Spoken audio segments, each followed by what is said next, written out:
hicimos un montaje para la escuela en la que estudiamos y tuvimos una calificación que fue bastante frustrante por nuestra parte. Fue un 4,2, que es el título que da la obra.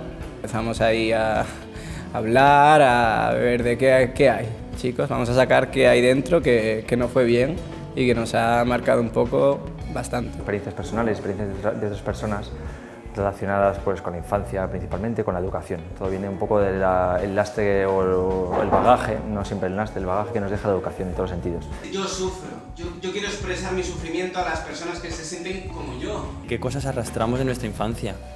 ¿Qué cosas nos han inculcado en casa y qué cosas nos han inculcado en el colegio? Aquí hacemos un intento de llegar a esos pozos. Pues ese ambiente cargado de una familia como muy cerrada, los animales disecados, el humo, el color de la nicotina pegada en la pared, o sea, un poco un ambiente muy opresor. Un hijo apartado de la sociedad, eso quiero yo. Me ha parecido un espectáculo muy interesante. Los actores han estado muy bien. La imagen inicial me ha parecido muy potente, la primera parte muy intensa.